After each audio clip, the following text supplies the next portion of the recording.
The Nomiki Show.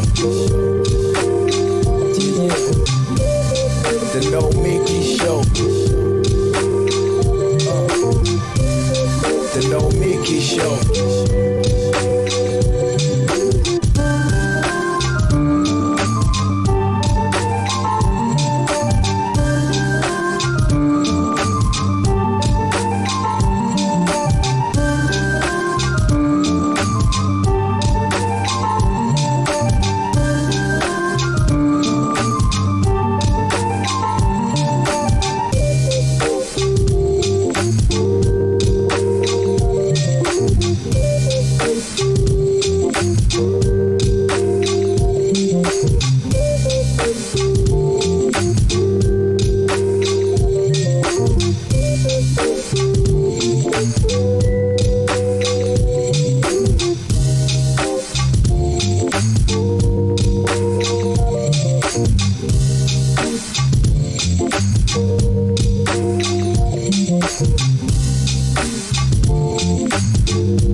momentarily for class solidarity. Cash circulating, give the masses back its currency. Greed from elites, oligarchs stay fed. Deep state, fake fed, everybody break bread. Racism, homophobia, sexism, religion in this melting pot we live in. Time to build a new system, unionize labor rights. Highlight the issue, talking heads left is best. The saga continues. The Nomiki Show. Hello and welcome to the Nomiki Show. It is Wednesday, May 18th, and since we aired our last show last week on Friday, there's been another horrific mass shooting. This time in Buffalo, New York. This is where I grew up, and so it hit very close to home.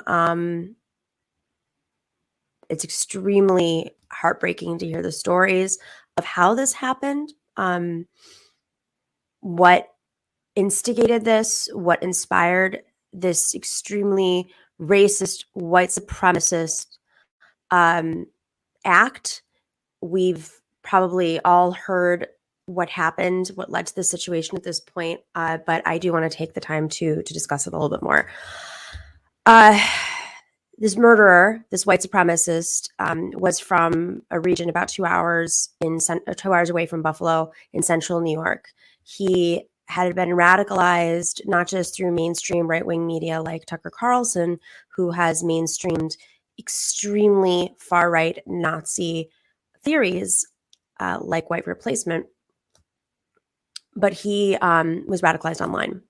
And I know you guys will watch the show and listen to the show, know how often I beat the drum on how these algorithms are radicalizing people and how they're racist and how they're sexist. Not only are they racist and sexist in that they are not pushing forward more diversity in who watches these shows, which tweets get pushed out more, but they're actually racist and sexist. The kinds of conversations that get more attention, that are being built up and incentivized through this algorithm are ones that yell at women of color who are in Congress, that push in even further right circles this white replacement theory. So you might start watching a show because they're anti-Democrat establishment, and then the next thing you know, they're anti-vax, and the next thing you know, they're yelling at the squad and women of color for putting identity over economics when those things can be intersectional. That's an important point, right? And then the next thing you know, you're watching Jordan Peterson, and the next thing you know, you're watching Tim Pool, and then you're watching Tucker Carlson, and then he cites white replacement theory, and then you Google that, and then you're suddenly radicalized. This is how this pipeline works. And the tech companies need to be held responsible.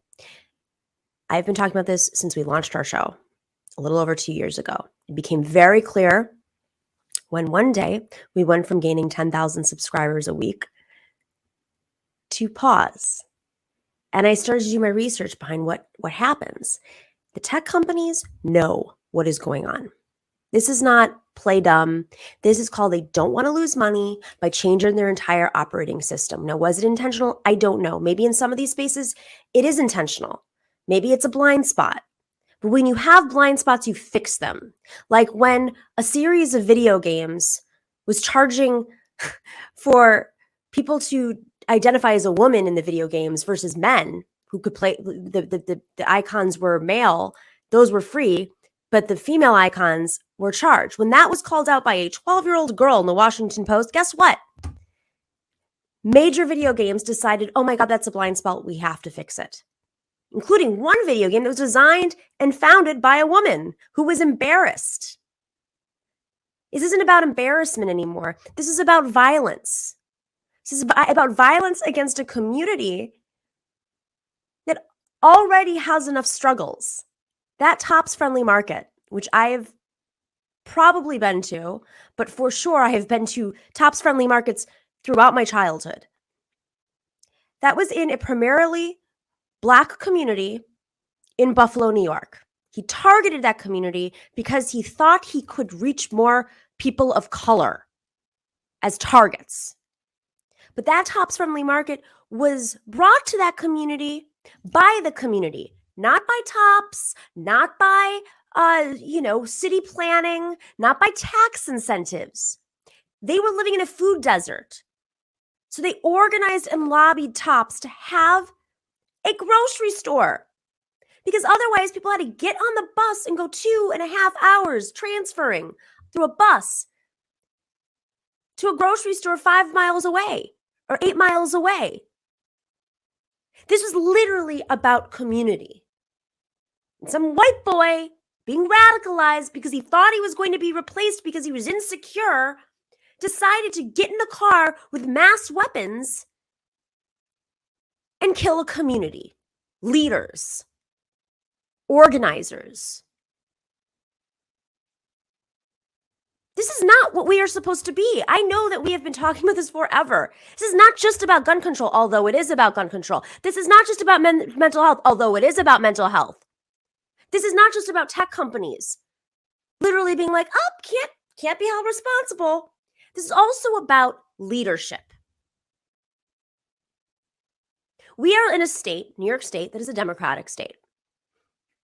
We have the ability in this state, in the Assembly, in the Senate, and with the governor, even in an election year. First off, in the election year, we should be talking about this nonstop. But because the rest of the country is under attack through gerrymandering and Republican takeovers, and because Congress can't do anything right now because you've got some people holding things up, because our president just doesn't realize he has the power of a pen in a lot of situations, we in New York State can do something. We can do something about mental health. We can pass our own version of Medicare for all and make sure that more people have access to mental health facilities. We can do something about housing. When you're destabilized, it makes you feel insecure. When you don't have a high enough minimum wage to live in New York, it makes you feel insecure. When your schools aren't funded, children may be alienated. But most importantly in this situation, I believe, because of the radicalization that's happening so rapidly, we have to do something about big tech. I'm going to read off the names of the community members who were terrorized and murdered by this terrorist. Aaron Salter was a Buffalo. Aaron Salter was a part of the Buffalo police force. He was there for 30 years. He was a security guard. He was retired. He shot back, but did not hurt the terrorist because the terrorist was wearing protective gear, professionalized protective gear. Really horrifying. Ruth Winfield was 86. She was a retired Buffalo Fire Commissioner, part of the commission, excuse me. I'm sorry, I'm just going through all the names. There's stories about each of these women. She was a grandmother. Catherine Cat Macy. She went to pick up groceries for her family. Just a normal day. Was murdered. Hayward Tenney Patterson. He was very active in his state tabernacle church, and he would drive people to the supermarket who were not able to walk there. He would carry the groceries. Unbelievable. Pearlie Young. She was somebody who ran a weekly food pantry for 25 years. And she was going there to collect groceries that day. Unbelievable. 77 years old. Roberta Drury, 32. She was going to pick up groceries to make dinner for her family that she was staying with. And she was murdered. Celestine Cheney. She went with her sister to the supermarket because she wanted to make strawberries for strawberry shortcake because it's summertime. And that is, I can't tell you how many memories I have Buffalo strawberry shortcake in the summer. And she was murdered. And her sister saw her body minutes later. Marcus Morrison, 52. Andre McNeil, 53, from Auburn, New York. Geraldine Talley, 62, from Buffalo. These are just some of the stories of the people who were terrorized. And it is a memory, if we remember what happened in another community I was born in, which was Tucson, when Gabby Giffords was shot at a community event in a grocery store parking lot I remember that day because my grandmother lived down the street and a quarter of a mile away. And at 90 years old or so, she used to go every Saturday morning for grocery shopping. And that day, she didn't go because my cousin had a baby shower. These things can hit every single community in this country. No one is protected anymore. We have to do something about it. All right, we have a really great show today. We're going to be talking about long COVID with our dear friend, Dr. Osgood. Very exciting conversation because we have a lot of questions related to that. I say exciting because I think I have aphasia or maybe some sort of remnant of COVID. I don't even know if I've had COVID, but I feel like I'm having some of the mental blurs all week. Tom Winter is going to join us. First off, he's a former Montana legislator, and he's running for congressional for Congress in Western Montana right now.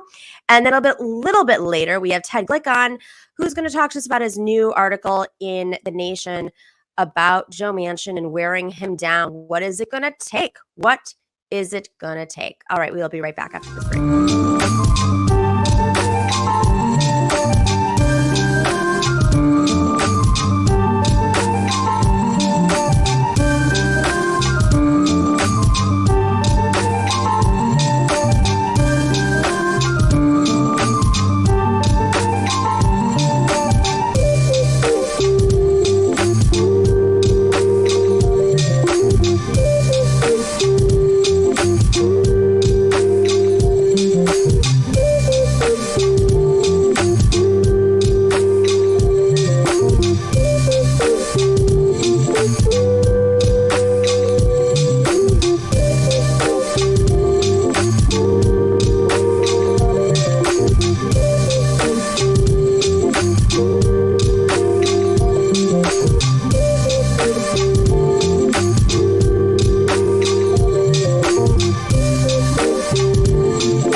Welcome back to the Nomiki Show.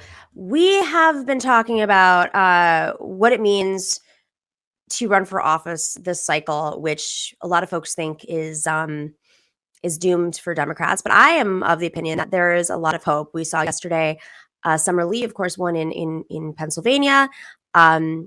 Others not so much. Our dear friend Rep Rab, we got to give him a shout out. He won. He crushed his opponent. Crushed his opponent yesterday. So I actually see that there's a lot of potential in this race because of just how far the right wing has gone. They staged a coup. They're pushing up QAnon supporters. It is really hardcore. And of course, everything that happened with Roe. I really believe that we have a shot, especially in these primaries and in rural areas that many people would think progressives can't win in. Our next guest, a former Montana legislator and a congressional candidate in Western Montana, also an IBEW, that's the International Brotherhood of Electrical Workers, 206 member, Tom Winter. Thanks for joining us, Tom. Thank you for having me. It's a pleasure. You look so outdoorsy. This is like, I am just like such a New Yorker right now going, look at that shirt and that beautiful, there's like green behind you. Western Montana, I got a chicken outside and 2 rescue dogs beneath my feet. So it does feel like the outdoors are inside right now. So yes, the smell is not good either. So tell us about Western Montana, because as you know, as a New Yorker, what do I know? I don't know about Western Montana. I feel like they're just all going to be a bunch of Republicans, but am I wrong? Well, no, some of them are, honestly. So one of the big things that we say, so this new district, I think it's important to say, Montana is the first state in the union to lose. So we had 2 Congress people at one point. We lost them 30 years ago. So we only had 1 for a state the size of a medium-sized country. And now we have 2 again. And so now I am running to represent the Western seat, which is if all, New Yorkers often go to Colorado to go skiing. So if you think about Colorado, Montana is similar in that about 1/3 of it is mountainous and kind of what you think of when you think of Montana, like mountain goats, campfires, guys in flannel. And then the eastern part is flat and looks like Kansas. It's ranch land. This new district is those towns you think about, like Bozeman or Glacier National Park or Missoula. It's the Western seat where there's trout fishing and, there's hunting and outdoor stuff. You can go skiing. This is where I am running to represent. And you're saying it's full of Republicans.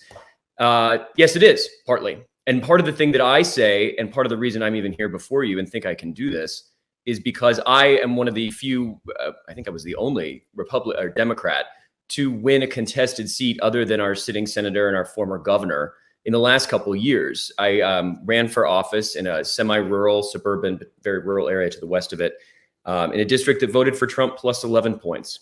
And it was held by a Republican. He was also the Speaker of the House's son, which no one told me. And as a 30-year-old, they didn't tell me. I mean, I honestly, when you run in a district, when you're a young progressive Democrat running on Medicaid expansion and ensuring people have healthcare in the first place before we even, and I want to, of course, talk about universal healthcare, and we will and do in this campaign, but we were just trying to defend Medicaid expansion. I did not think we had a prayer, but we were able to knit the community back together. And I won as a young first-time runner progressive Democrat in a district that voted for Trump plus 11 points. We never had to shy away from the things we value. As progressives, as Democrats, as leftists, we were able to win that seat just going door to door and saying, what do you think you deserve from your government and from your community? And it's the same stuff, you and I believe in, I think. Definitely do. So tell us about who you're running against now and what are the dynamics of this race. It was your primary. Well, so we're in the primary. At first, I want to say in the general, we got Ryan Zinke, who is that buffoon who worked for the Trump administration, walked in on a literal white horse, literally wearing like combat fatigues for no reason. He's an idiot. But he also stole public lands and sacred land. I know. I'm just telling you. Hang on one second. Just flat out, I don't think I've ever heard a candidate say against Republicans. He's an idiot on the record. This is not just me saying it, and this is not just dirty campaighing. I have the privilege or not to leave Montana and go to DC. And when people say, I say, well, in the general, we'll be running against Ryan Zinke, and people like and go like that. And I'm like, yeah, but he's incredibly well funded, and he's endorsed by Donald Trump, and he's been the Department of the Interior head, and he is corrupt. I mean, so he's not the smartest guy, but he is willing to sell himself and sell the dignity of this office, which he will do and is doing. In the primary, however, I don't call my fellow Democrats idiots because they're not. We have two other people in the race. We were many more, and then we were redistricted. There's Ryan Zinke right there. Okay. The two people I'm running against, again, we are in a small state with very few Democrats, but we do win. And so with respect to the others in the race, I do say things that are like just differences with us. One would be, we're the only race arguing for full-throatedly universal healthcare. We're the only race, the only campaign talking about how we should not be rationing healthcare. We talk, and openly also, we don't take oil money, we don't take corporate money. I'm the only person in my race who's won an election whatsoever. One of my primary opponents actually ran as a Republican and then switched to run as a Democrat 5 years ago. The other one is a professional fundraiser who recently moved here from Los Angeles. We welcome newcomers, and you will see that we certainly do. Names? Name drop. Oh, I'm sorry. I don't want to name drop my opponents. No, it's good. I understand, but we're in a safe space. This is a progressive space. Okay, they're not going to go follow them. They're going to, go hopefully help me out. You can donate to my opponents here. So Monica Tranel is, again, someone I know personally. I know both these people, but she ran as a Republican, worked for a Republican United States Senator here, Conrad Burns. Having extremely, extremely problematic, I'd say, views on people of color. Slave auction. The guy was bad. In her poor judgment, and as a Republican, she worked for him, and then ran as a Republican, and then ran and lost, and now is running as a Democrat. She ran as a Democrat, previously a centrist Democrat, and lost to a white supremacist. And now a white supremacist, white nationalist is the person who sets my utility bill rates, because Monica was unable to pull out that race. Our local liberal paper endorsed the white supremacist. And then I led a campaign, not knowing I'd be running against this person who lost the race eventually, trying to get the editor fired for endorsing a white supremacist against the person I'm now running against. It's complicated, small town stuff. But the thing is, we have two people in the race, one who just moved here, the other who just became a Democrat fairly recently. And I am alone amongst the three of us. I'm the only one who's won an election whatsoever in the first place, and let alone an election that was with Republican support on progressive values. And that's the case we make. That is, my service that I did in the legislature to cancel in-state tuition, which basically cancels student debt. I apologize on that one. Also to to legalize marijuana, which the people actually ended up doing. They took portions of our bill, especially around criminal justice reform, went to the voters. Montana legalized weed. We have done this, taxing rich people so that we can zero out taxes on middle class and working families. This kind of stuff is the stuff we were working on from the beginning in the legislature. And it's just a natural progression into the Congress. And that is what we're doing every day on the doors, talking to people, making sure we're bringing community together on these issues that really, as you know, poll well across party lines. It's just centrist and corporate Democrats and the entire corrupted Republican establishment that believes this is not possible.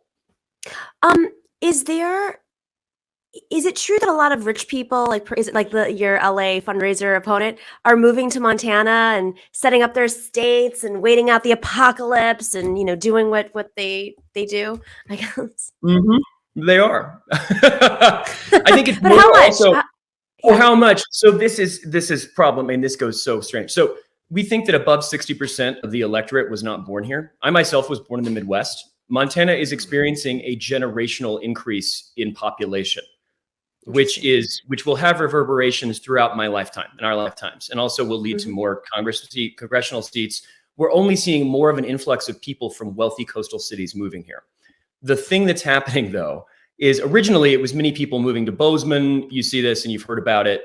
Rich people who can cash out of their suburban house and buy the fanciest house in town in Bozeman, Montana. And then Bozeman got Ben Affleck and, Jennifer Lopez going to ski. And then it became like this international place where, housing costs, I think a median house price is now 1.2 million in the biggest city in our state, or the second biggest city. Which is like, it's an Aspen, but it's an Aspen without a Denver. So now we're facing these horrible inequity and inequality in our housing market, in pay. We're becoming a state where you are either the servant class or you are being served. Right. And we cannot allow that to happen. We have a long history of egalitarian movements here and progressive movements. So yeah, one thing is you have the rich people who are coming here and they have like a 7-bedroom ski chalet, which they also stock with food. And then there's this later thing has been, which is, a better looking version of prepper. But then we're also exactly. And this is what's disturbing to me, though, is as tax the preppers. Tax the preppers, tax the rich preppers. But we have this problem as well of there are people coming from, say, this. I have a neighbor of mine who recently moved from Seattle or the Seattle area, fed up with. Sorry, now I'm getting a call. Fed up with the terrible internet out here as well. Just completely fed up with what they considered like the liberal Washington state bias or whatever they were talking about. I don't know what it is. They're just mad. So they came here. Free speech, whatever. They're mad that they want to tackle climate change. So they came here and just wait till I get elected and they'll be unhappy too. They can move to Wyoming. They are here because they watch the show Yellowstone, literally. They are here because they saw one too many like bad Westerns and they think all of us are like shoot 'em up. It's just not the case. And I will say to people like, no. You might think this is all this big belt buckle bullshit territory. That's not what it is. We have one of the most progressive state constitutions in the nation. We have such a strong right to privacy, which was written on purpose during the fight over Roe 60 years ago, 40, 50 years ago, to protect the right to an abortion. We have a constitutional right to a clean and healthful environment. We don't have at-will employment here alone amongst the states. We don't have right to work. We have very strong union and labor history. This place is actually unusually progressive, especially when you're talking about Idaho, Wyoming, and all of our neighbors here. Right. We have been leading in these kind of populist progressive issues for 100 years, and no one has really talked about it. It's just been happening because we're in the middle of nowhere and we're very few people. And so now we have these new people coming who ingest all this media about like Westerns and, toxic cowboys and Indian shit. And they do not know what they're getting into. And I am coming to their door and saying, welcome. And also please abide by our community standards of concern for one another, of, support for labor and of support for environmental causes, and also support for our Native American neighbors, sisters, and brothers, and on the land on which we live. I live on the reservation myself, though I'm not Native. This is a place that has been actually at the forefront of these issues for a really long time, but we're being overtaken by people who are simply fed up with having too many organic markets next to their places in Seattle. So they're moving here And we are trying to, teach them our ways. How's that? I think it's less about the organic markets and more about people that don't look like them. I'm just gonna throw It very well might there. be. Yes. Tom, I'm sure I'm so fascinated by Montana. I've never watched Yellowstone. I know there's a conservative bias with it, but I may watch it now. I'm fascinated by Montana. When's your primary? We have your website up so people can go donate, but yeah, when's your primary? Our primary is June 7th. Ballots are out now. We are on the doors. Wow. And I'd say one of the things we're doing, and please support us if you can, we are the first campaign to unionize in state history. I'm a union member myself. We help the Democrats unionize. We are out here fighting the progressive populist cause in a place where people don't think we can win, but I have already won. And if we're not able to hold the line in places with a deep history and a living history of our values that you talk about here on your show, we can't do it in other places either.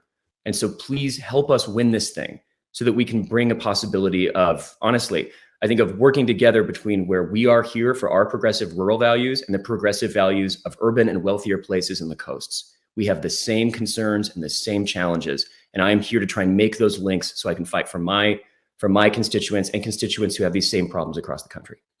Awesome. Thanks, Tom. Good luck. Ballots are out. Make calls, text for Tom, whatever you can do. There aren't that many people in Montana, so you can make a real difference. All right.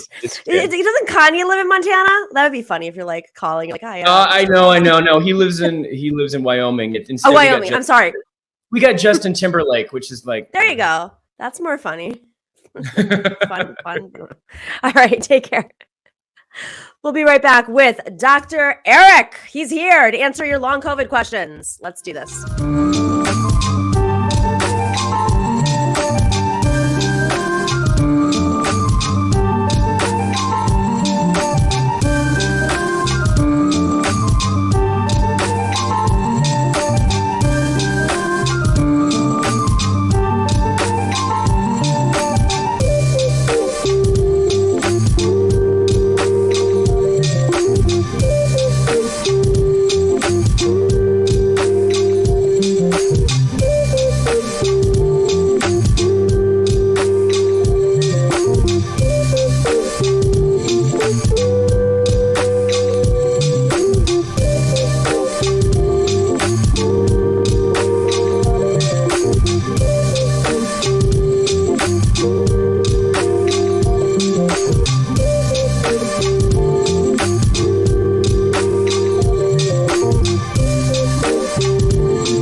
Nomiki show. All right. Really excited because we have Dr. Eric Osgood here today, who is, of course, one of our favorite doctors. He's a board certified internist, medical director at Mission Hospitalists, and he's a physician with COVID long haulers, and he is here today to answer your COVID questions. Hello, Doc. Hey, how are you? I'm doing great. How are you? Although I think I have brain fog, but I don't think I have had COVID yet. So I don't know what's going on. Do I have COVID? We'll figure it out. Did I have COVID? I would think you had brain fog. You don't seem like it to me, but you never, Okay. You could, well, we'll talk about it. This is my first. Okay, let's start with this question because there's a lot of other questions, but this is my question. I will start a task. Like I'll walk down the stairs. This is happening a lot, not like every once in a while. And then I'll be like, wait, why did I come up here again? Not like once every week where it was in the past. It's like 3 or 4 times a day. Is that what they mean by brain fog, or is it something else? That's part of it. The way that brain fog is defined is basically people describe it as like sluggish thinking. It's sort of a general sense of unwellness and just feeling like your thinking is sluggish. So it can be like little lapses in memory that way, but just feeling like your thinking has slowed down, things are a little more cloudy, you just kind of lost mental sharpness. Interesting. Wow. And then how long, do they have a sense of how long it affects you? And can you recover? Can you take like omega-3s and get better? So we don't know exactly what does and doesn't work, but a study out of Harvard Medical School that looked at retrospectively at patients that described these syndromes demonstrated that people do recover. We do have people that are pretty far into this though and have not recovered yet. I don't know what the exact statistics are, but the idea that this is not recoverable and this is permanent, I don't think that's been very well established. As you get further and further out without the resolution of your symptoms, what we do start to see statistically is that the likelihood of spontaneously recovering does go down. So it's kind of a good prognostic sign if you do start to get better earlier on. As people continue to be symptomatic longer and longer and longer, unfortunately, the statistics start to look like it's harder to recover. What does it do to your brain? Like how does this technically occur? So this is still being studied, and there are a lot of working hypotheses and theories. Some people think it's neuroinflammation.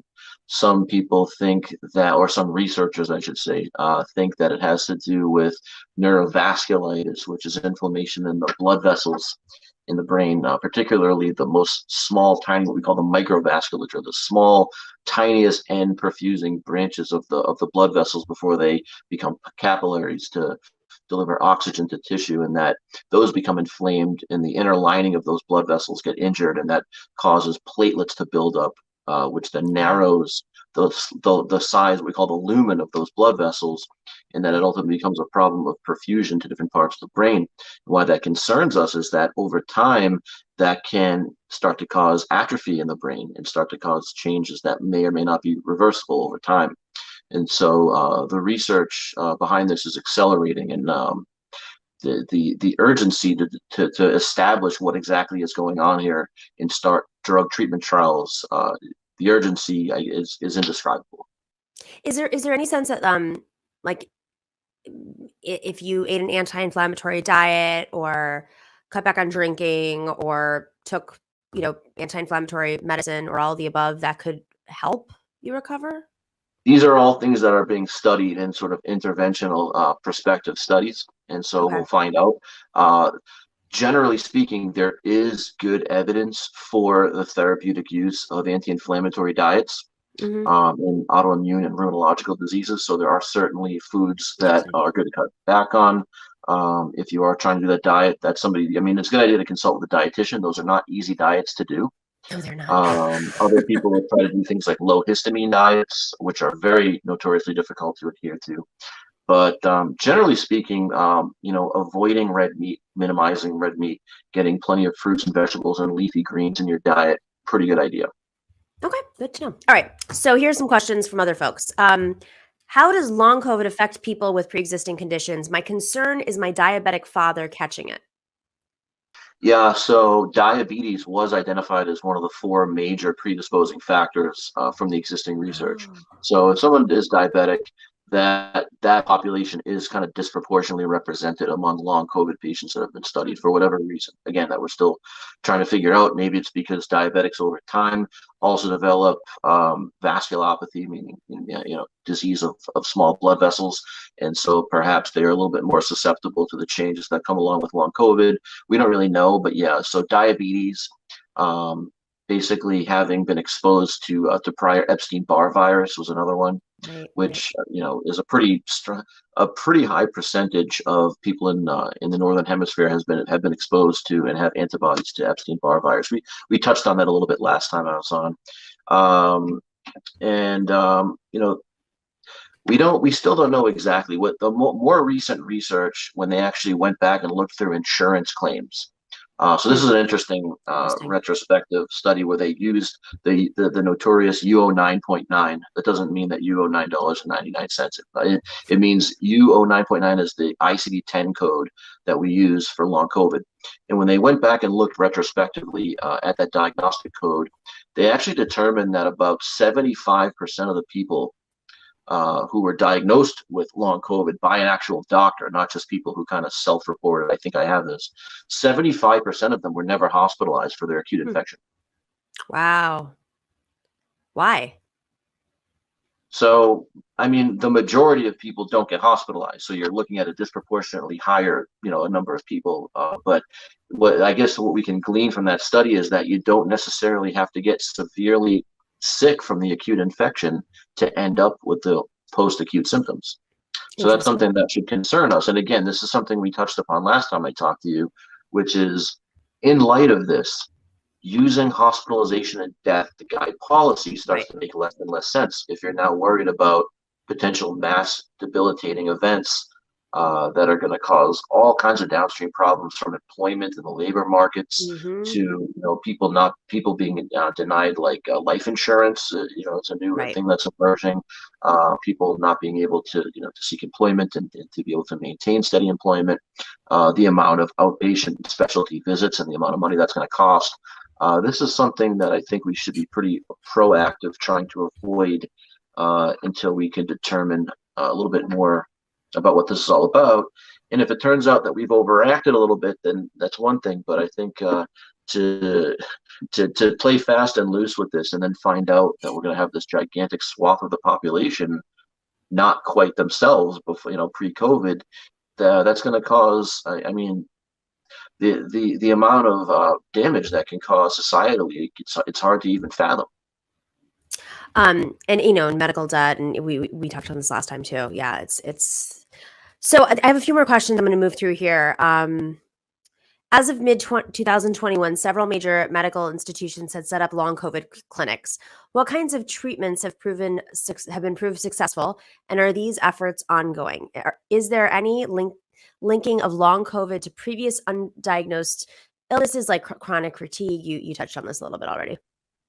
Yeah, so the answer to that is yes, and we are finding in our research that there are a lot of overlap syndromes where when you actually look at people's immunobiological profiles, it's not just what we call pure PASC or post-acute sequelae of COVID, and that they tend to overlap with underlying syndromes like ME/CFS, underlying histories of Lyme disease and other previous pathogens. And so that's going to be important to more closely characterize, because it's going to be hard to figure out what's going to work for treatment until you very clearly identify the study population. As far as what's proved to work so far, we don't have anything that's proved to work so far. We don't have any clinical trial result that would meet the threshold where anybody would describe it as proof.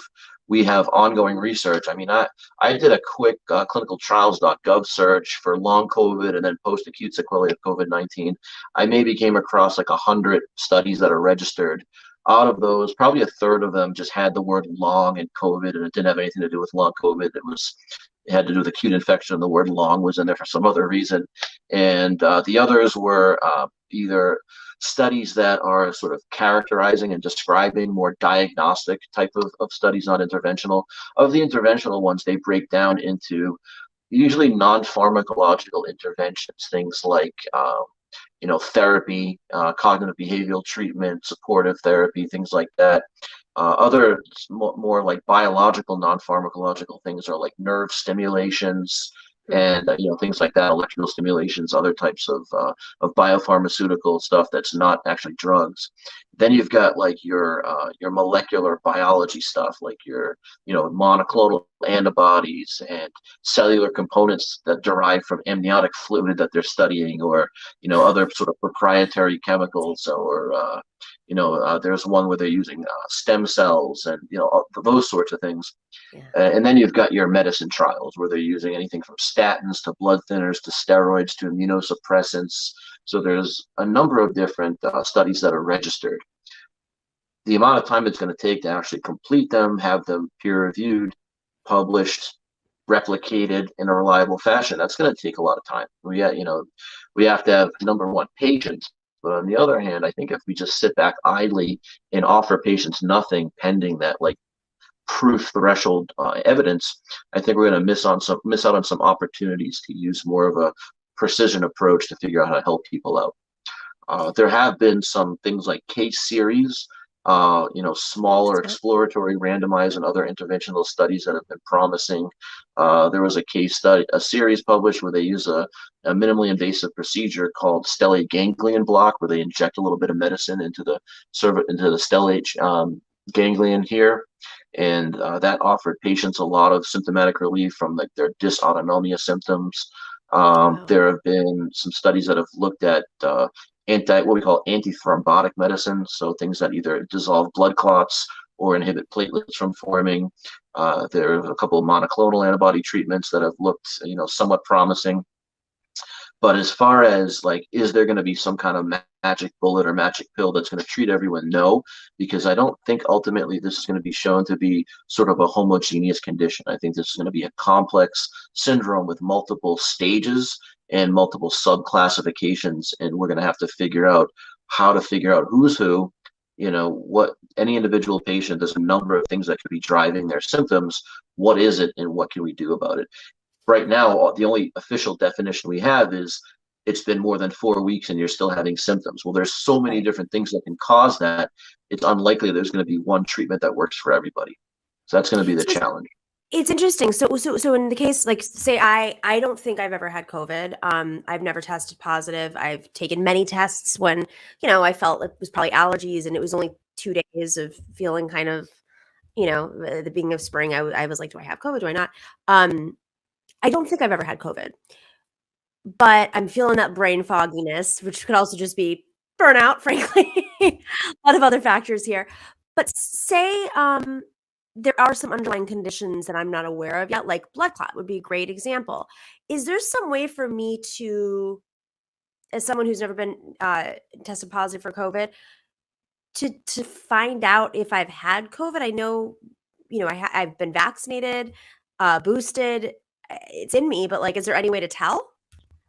Yeah, I mean, one thing you could do would be so you can get antibody testing, but if the main antibody test they offer is the antibody against the S protein, which is the spike protein, and if you've been vaccinated, you'll be positive for that. There's also a nucleocapsid antibody test, and if you've been infected with the actual virus, you would possibly be positive for that. If you've never been exposed to the virus, you would not be positive. However, you can over time stop producing circulating antibodies against that. So if you were to get a nucleocapsid antibody test done and it came back negative, that doesn't rule out that you've ever had COVID. But if it came back positive, that would be indicative that you've had the actual pathogen. And yeah, you can get subclinically infected, not really ever have acute symptoms, or maybe it's just so mild you barely paid attention to it, and then end up with post-acute symptoms. And there, one of the more famous cases from earlier on, before we really knew this was a syndrome, there was a lot of doubt around it. There was a patient, a woman who was convinced that she had COVID. She got it so early on in the pandemic, there really was not widely available testing yet, so there was never any proof. She had tested negative for antibodies. By the time there were tests available, she tested negative, but she was having all the the classical sort of the brain fog, the fatigue, the aches, the depression, lack of energy, everything. And her quality of life had dipped, and she was convinced that she was dealing with the long-term symptoms of having been infected. And her doctors were basically treating her like she was a psychiatric patient, and they were insisting she needed to see a psychiatrist. She was just obsessed with having had COVID, and she never really had COVID. And she ended up connecting with some of my colleagues who did some more advanced testing with proteomics and other things that I can't necessarily articulate very well in an understandable fashion with the time that we have. But what they basically found was that and again, this was before vaccines, so you couldn't blame this on having had the vaccine. When they looked inside of her immune cells, we have special type of immune cells called monocytes, which are phagocytes, meaning they go and they gobble up and they eat things that aren't supposed to be there, and then they go and present them to the other part of her immune system. And she was actually expressing the spike protein from SARS-CoV-2 in her monocytes. The only way that could have happened would have been that she was infected and that these monocytes were persistent. And that was essentially proof that she had in fact been exposed to the pathogen. She was not having a psychiatric problem. She was not irrationally obsessed with having had COVID. She had it. And ultimately, she was treated with a combination of medication and did recover fully. Is that causative? Was that just the natural history of her disease to get better during that time? Is it just a relief of being told that she had COVID? Is this, did the medicines actually cure her? We can't really know that until we have, well-designed clinical trials. But this particular modality or this approach to COVID-19, by looking at the persistence of the little piece of the viral pathogen, is behind the aspect of this research that some of my colleagues are working on. There are other people that are working on other angles, like what we call amyloid deposits, so basically protein trash. it seems to be stimulated by the presence of this spike protein in its antibody, and that's causing deposits and microclots. Then there's people that are looking at basically your clotting factors going out of control. There's other researchers that are looking at, you know, the microbiome in the gut and the connection there, mast cell destabilization. There's so many different angles to this, and there's researchers that are producing very promising sound science. The question is, there going to be one common denominator that connects it all, and that's what we have to find out as a research community. So really what we need is, you know, not just the NIH to dump a bunch of money into intramural research that they do in Bethesda, but there needs to be extramural funding of researchers to come together and form a big research community, collaborate, share findings, not compete with one another, and see if we can, you know, come to a consensus of what's really going on here, what's tying all this in together, which still is largely a mystery. We know a lot more than we knew, and we're making new discoveries all the time, but the big picture and what we can do about it still eludes us. It's fascinating. Wow. Okay, so we have a few more here. Let's see if we can, maybe some of these can be consolidated together.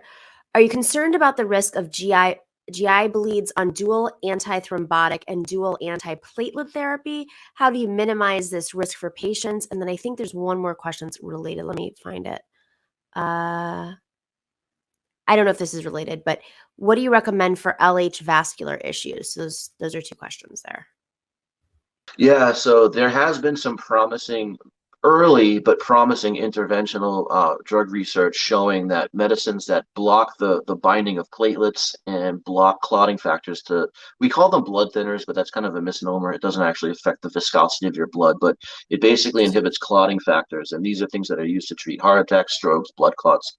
And there are some researchers that are showing that either individual, we call single antiplatelet or single antithrombotic drug treatment, or combination of multiple antithrombotic or anticoagulant medications offered some symptomatic relief in patients compared to a control group. And there's plenty of, you know, rationale behind why that would be the case. The question is, you know, can that cause bleeding? Absolutely. You know, the least likely thing to cause you to bleed is a daily baby aspirin, although that still can cause bleeding over time. Then you have what we call the P2Y12 drugs like Plavix, clopidogrel, in that class. And then you have higher doses of aspirin, even more likely to cause bleeding. And then we'll sometimes see what we call dual antiplatelet therapy, where they'll use aspirin plus these other medicines, typically used to treat people that have had stents put in, people that have had heart attacks. We can generally use those in the short term pretty safely. In the risk of bleeding is certainly not high, but it is considerable. And to cause someone a major bleed that lands them in the hospital is obviously pretty concerning. And so if you're going to treat somebody like that, ideally it should be in a research setting, or it should be in a setting where you've got pretty good evidence that they have a clotting problem. They should really undergo proper informed consent, understand the risks, and take proper measures to mitigate it, like being on an acid reducing medicine like a PPI. Ultimately, will this be shown to be beneficial? I happen to think so. Some of the people that follow me on Twitter, I did announce that myself and some residents that I work with are in the early stages of starting a clinical trial. We're going to look at that question, and we're going to look at these combinations of antithrombotic medication and anti-lipid medicine, and we're going to compare that to a control group in a crossover setting, which is kind of a cool clinical trial design. And we're going to see if we can determine that patients feel better when they are on this regimen compared to when they're not, in a randomized fashion. So that's going to be, you know, I'm excited about that. But yeah, the answer, the long-winded answer is, yeah, I'm definitely concerned about bleeding, GI bleeding, when you have somebody on multiple blood thinning agents. And if you want to make sure people don't have baseline anemia, especially with iron deficiency. If so, they should probably undergo endoscopy to make sure they don't have ulcers or other sources of bleeding. And other than that, just try to use the appropriate measures to reduce the risk, and just do a risk-benefit analysis. Consider how sick the patient is, how desperate they are, how good your evidence is that this might work, and just be very cautious. Some of these questions, I'm like, are these doctors that are saying some of the questions? No, they're not. No, you know, patients are really educating themselves. They're reading a lot.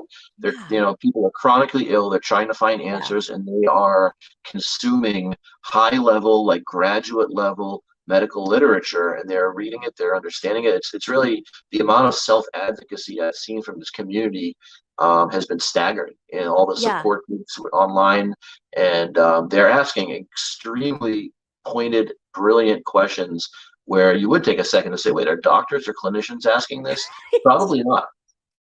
So the next two questions, I don't know how we're going to do this in 5 minutes, but let's try to do it. They're longer questions, so bear with me. I'd like to mention, okay, I'd like a mention on mast cells and how many long COVID patients improve with MCAS protocols. Meds are benign enough that it's worth blindly trying for a few weeks. Also, there's well-established high comorbidity. I do know that word. Comorbidity. I just can't say it. Between dysautonomia present in many long COVID and MCAS. Okay. Second question. I'm just going to put these together and see if we can get them all out.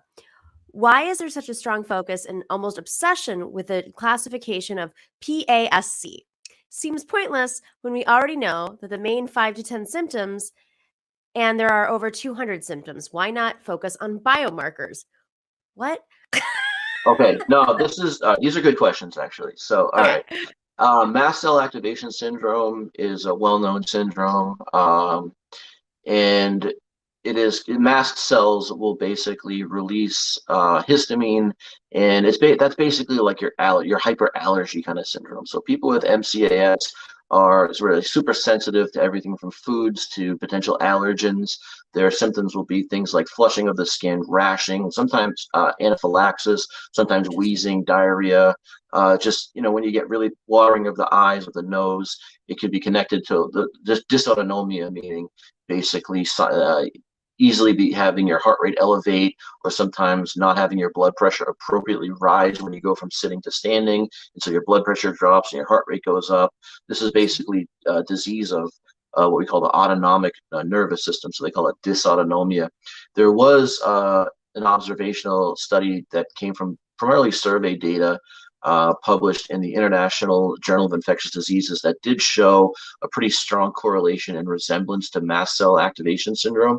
I would say if you have those types of symptoms and you have biomarkers that look consistent with it, and you want to try that treatment that you would use, like antihistamine drugs or cromolyn sodium or whatever other medications you might want to try, sure. I mean, these are pretty low risk medications that you could use, and if you feel a lot better and those symptoms go away and you take those medications, great. I think it's unlikely that that's the underlying root cause. I think that's probably one of the many manifestations of long COVID that's probably being driven by other underlying things. But if people are taking antihistamine or dual antihistamine regimens and feeling better, that's great. And yeah, sure, give it a try if you think that your syndrome is consistent with that.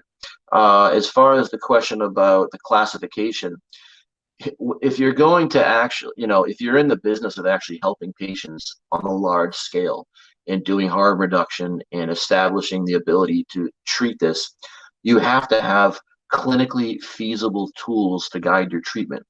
So all of the sort of advanced biomarker stuff that we do in the clinical research setting is not easily, widely, and low cost available for physicians, clinicians to do. These things are not routinely used in clinical practice.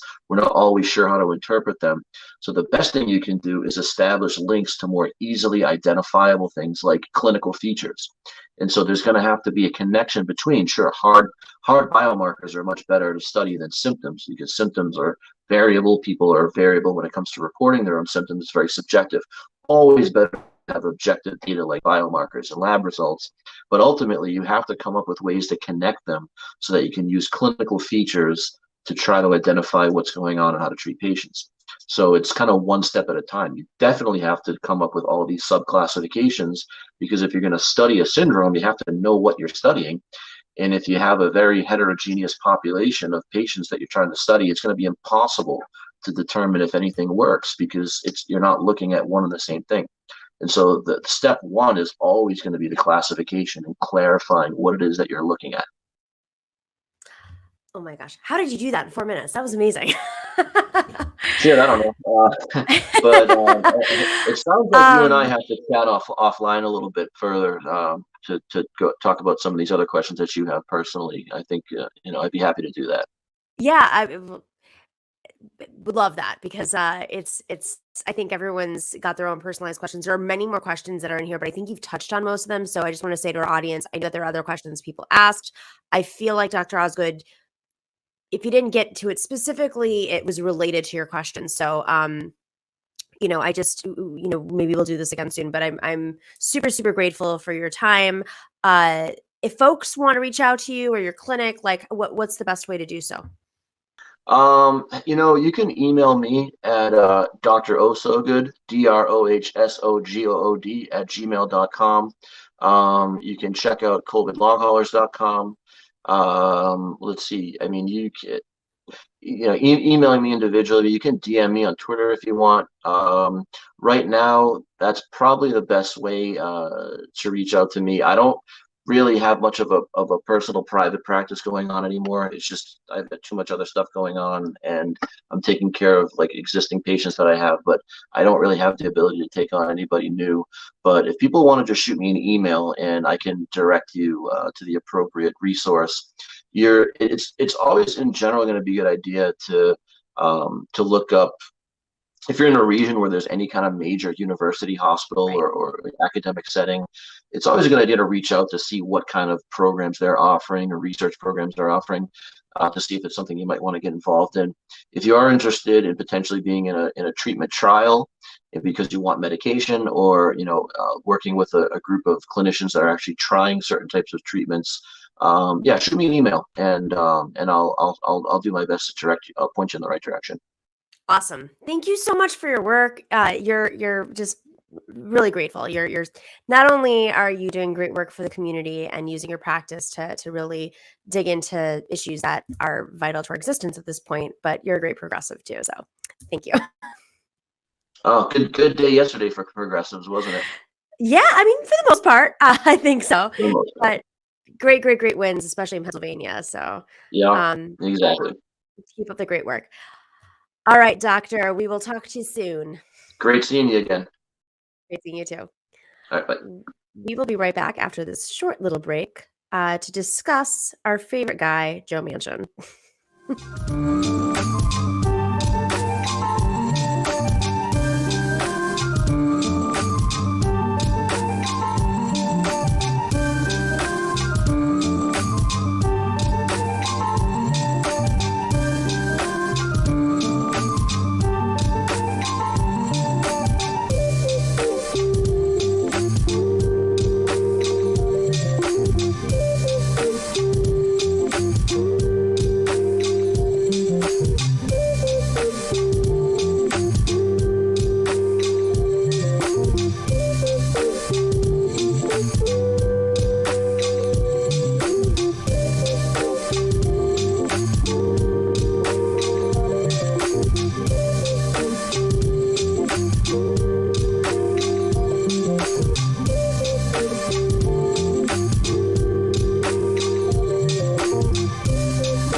Welcome back to the Nomiki Show. All right, Joe Manchin. Oh, President Joe Manchin, you're doing great work, given that nobody elected you to do this. All right, we all know Joe Manchin is at the center of so much being blocked in this country, but let's not forget, much of this is rooted in the fight against climate change activists and having any sort of climate change positions shifted. So much of this country is run off of oil and gas and fossil fuels. But Joe Manchin has his direct ties, of course, to the coal industry, and he's really the advocate for anybody who wants to fight climate change legislation. Ted Glick wrote a piece in the Nation recently titled "Wearing Down Joe Manchin and His Fossil Fuel Allies." Ted Glick works with Beyond Extreme Energy and is president of 350 NJ Rockland. You can go check out his piece right now up in the Nation. Ted, thank you for joining us. Thank you. Appreciate the invitation. So let's just do a little bit of recap on who Joe Manchin is. What are his personal ties? I think people are now familiar that his family's in on it. He's making money, but why? Like, what baffles me is like, why didn't we talk about this for years? And just how bad is it? Like, what is his background with coal? How does it impact his positions? Who in his family's in on it? Yeah, it goes back a long time. Joe Manchin has been a coal guy. He hasn't just been a friend of the coal industry. He is part of the coal industry. He owns a coal plant in Grant town in West Virginia. He makes about $500,000 a year from this plant. His son is running it right now. And there was a excellent expose of Manchin in the New York Times that people should check out. It was maybe a month and a half or so ago, might have been like towards the end of March, that really exposes, they really dug into this coal plant that he owns and discovered that over the course of his political career, which goes way back, he was governor, he was, first, I believe, a state assemblyman, state senator, and then he became governor and so on. He used his positions in office to have this particular coal plant that he owns generate a lot of profit, and what's really just so outrageous about it, this particular coal plant burns what's called GOB and it's just about the dirtiest kind of coal there is. It's mixed with a lot of like rock and dirt, and it's just dirty coal. And it takes a lot more energy for that coal to be burned, and it's much more polluting. And he did things as governor that made that burning of that particular kind of coal more profitable. While he owns that plant, which apparently is one of the few plants in West Virginia that burns this particular kind of coal. I believe that last couple of years ago, a top official in West Virginia was being interviewed, and he said something to the effect that the state of West Virginia lost, I forget the exact figure, it might have been somewhere in the neighborhood of $60 million that had to be expended as a result of the laws that Joe Manchin made happen to benefit himself personally. So the thing about Joe Manchin is that this guy isn't just somebody who is doing everything he can really to prevent the shift away from fossil fuels to wind and solar and the clean renewable energy sources. He's just like he's a climate profiteer of the worst type, who right now, with the war going on, is doing everything he can to just stop the movement to renewables and instead to move us backwards for even more fossil fuels under the pretext that that's what needs to happen in terms of the war and supporting Ukraine. You know, there's a lot of war profiteering that's going on. He's one of the worst. What just baffles me is like he just sounds like a Republican. He doesn't. I mean, I know this is cliche at this point because of his stance, but I'm almost like, why did he even join the Democratic Party in the beginning? He's an executive. He is a fossil fuel executive who's pushing very conservative stances on everything else. Is this, I don't want to go too much into the politics, but is this just because like he needed unions in West Virginia to win? I think that definitely has a lot to do with it. You know, the United Mine Workers Union used to be, just a major political force in the state of West Virginia. And if you wanted to get anywhere, it was hard for you to not support them in some way. And I certainly think that that's part of it on his part. The Mine Workers Union is numerically much smaller. The whole coal industry, the number of workers in coal is dramatically plummeted. There's very few now compared to what there used to be. It's frankly a dying industry, irrespective even of the climate crisis. It really is a dying industry. And instead of, Robert Byrd, before he left the Senate and then died soon after, one of the last things that he did, and this was 10 years ago, 12 years ago, he talked about how it was that West Virginia and political leadership in West Virginia needed to recognize and acknowledge what was happening, that coal could not be the future of West Virginia anymore. You know, the coal had pretty much been mined, most of it. It was harder to get at, more expensive to get at. There were these new sources of energy like wind and solar that were coming on. And unfortunately, frack gas too. Right. That's the whole big other thing there. But in any case, he recognized what was happening. Manchin is trying to hold back the future. That's what he's trying to do. He's trying to do everything he can to support coal, oil, and gas, and to keep us hooked on it, even though what that means is just things we don't want to think about as far as the breakdown of society, the breakdown of ecosystems and the breakdown of human societies. But, just on this thing about wearing him down, right, where that comes from is there's an agency called the Federal Energy Regulatory Commission, or FERC. Right. And this is the agency that regulates the whole electrical grid in the United States. It also has the responsibility to make decisions about whether or not the methane gas industry, not gasoline for your cars, but like gas, for like so-called natural gas. Right. They make decisions about whether it can expand, build new pipelines, build export terminals to ship gas overseas, et cetera. And they have a track record over 25 years with the whole development of fracking, of rubber stamping virtually every single application of the gas industry for expansion. They do it. They approve it. But there's been a lot of pressure on that agency. I've been part of it with the group Beyond Extreme Energy, and many other groups are involved. There's been a lot of pressure on them to change and to get with the times and to stop being a rubber stamp industry and to support renewable energy and so on. And there was a decision that was made about 2.5-3 months ago by the current leadership of FERC, which has 3 Democrats and 2 Republicans. First time that's been the case for 6, 7, 8 years. They actually made a decision to change their policy in terms of making decisions on, expansion of the gas industry, to take into account much more seriously the impacts on the climate, the impacts on landowners whose land, is taken to put in pipelines, impacts on local communities, particularly low income and people of color communities that are most affected by the expansion of all of the fossil fuels. A lot of the pollution is in their neighborhoods where they live. They made a good decision by a 3-2 vote.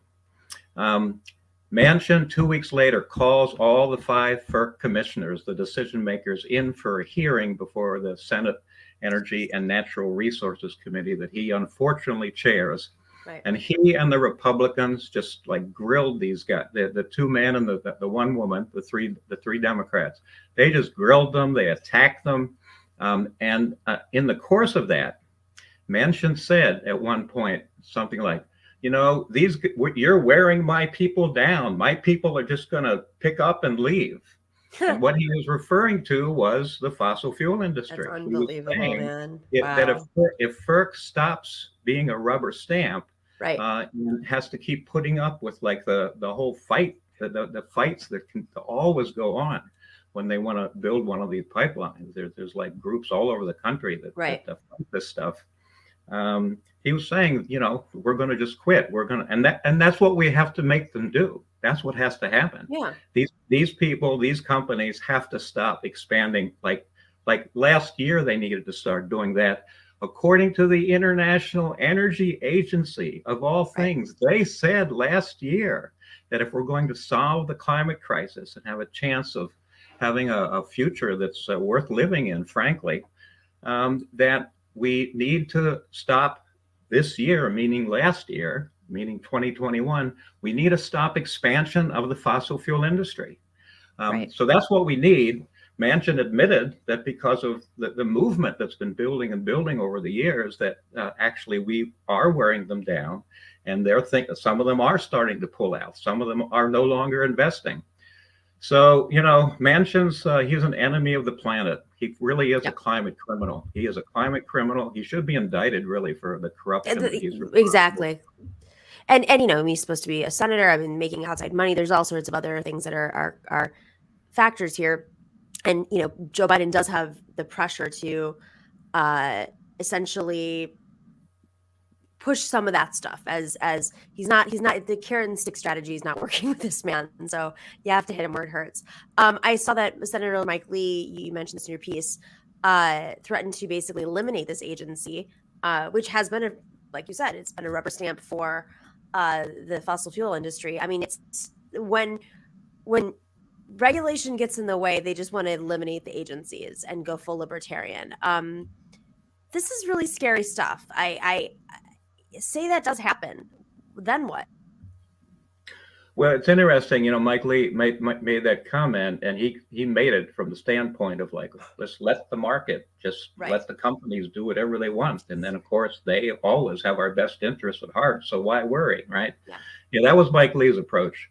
There's actually 250 organizations and presidential candidates Bernie Sanders and Elizabeth Warren who have come out in support of replacing this agency, FERC, with a new agency that we're saying it should be called the Federal Renewable Energy Commission, that it should actually be an agency that gives leadership in the fight to shift away as rapidly as possible from fossil fuels to renewables and battery storage and so on. And there's actually precedent for this. The first national electricity regulatory agency was formed in the 1930s during the Depression. It was called the Federal Power Commission.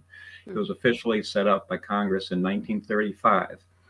42 years later, with a whole lot of changes taking place in energy and electricity in the United States, the Federal Power Commission was put out of business, and it was replaced with FERC. It was replaced with the Federal Energy Regulatory Commission because there were all these changes that had happened. We're saying, hey, this is now the 21st century. This is no longer a century when fossil fuels are, they can't be in any way the dominant energy source. We absolutely have to get off them. There's all these changes in the way things are working. We need an agency that is like a 21st century agency that's serious about the shift to renewables. If the human, all life forms on Earth are going to have a future. So we're calling for that, and we're working for that. And that's what we really need. In the meantime, we're trying to keep this existing FERC from going back on the decision that it made to have a much more rigorous approach, much more climate conscious and justice conscious approach to making decisions on applications for expansion of energy sources, of electricity sources. So Mike Lee was kind of onto something in a backhanded way. His way is certainly from the frying pan into the fire, but we think there's a much better way to go. Really scary times we're living. I gotta say, the pressure is working. Maybe the next step is drain the lake that Joe Manchin's yacht is on, so he understands the impact of climate change if that lake dries up or floods. I don't know. I mean, there's lots of I don't know how you do it. You gotta hit him where it hurts. No, this is fascinating. You definitely, movement is growing and is being worn down, but it's very sensitive right now. So go ahead. Let me be sure to mention one thing. Sure. In terms of the movement building that's happening, there is actually a 12-day walk for Appalachia's future that is starting next Tuesday, May 24th. It's going to be going through West Virginia, into southwestern Virginia, into North Carolina, eventually coming back, ending at Richmond, Virginia. Wow. And definitely part of the call is that politicians like Manchin and others need to stop doing what they're doing and get serious about this shift. They just have to make this change, and we need to make the change in our where we get our energy from, and we need leadership in Congress to do that. So we're meeting all along the way in local communities, in very small little communities that most people like me have never even heard of, where people have been impacted by this reality of the energy system we have. There's a pipeline, the Mountain Valley Pipeline, that Manchin is a big backer of. There we go. That's it right there at the Facebook website. So I would urge people to check that out. It's a good action. I'll be part of it. I'll be on this myself for all 12 days, camping out every night, etc. So it's walk for the movement continues to build. It's called Walk for Appalachia's Future. You can find it. It's on Facebook, but is there another link just for our podcast listeners who don't see the screen? Well, just go to Facebook and type in Walk for Appalachia's Future. That's the place to go. Awesome. You can find out information there.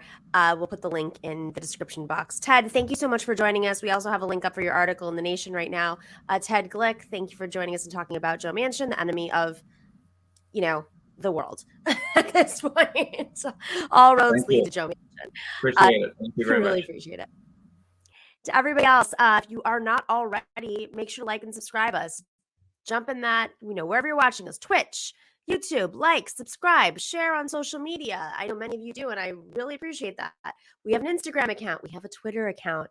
And if you're not already a patron, please join us on patreon.com/The Nomiki Show.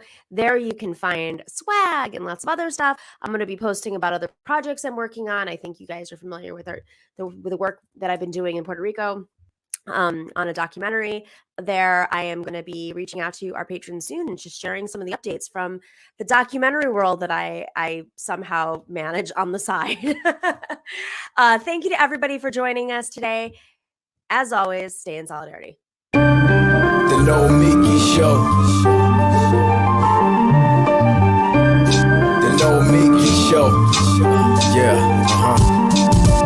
Clash momentarily for class solidarity. Cash circulating, give the masses back its currency. Greed from elites, oligarchs stay fed. Deep state, fake fed, everybody break bread. Racism, homophobia, sexism, religion in this melting pot we live in. Time to build a new system, unionize labor rights. Highlight the issue, talking heads left is best. The saga continues. The Nomiki Show.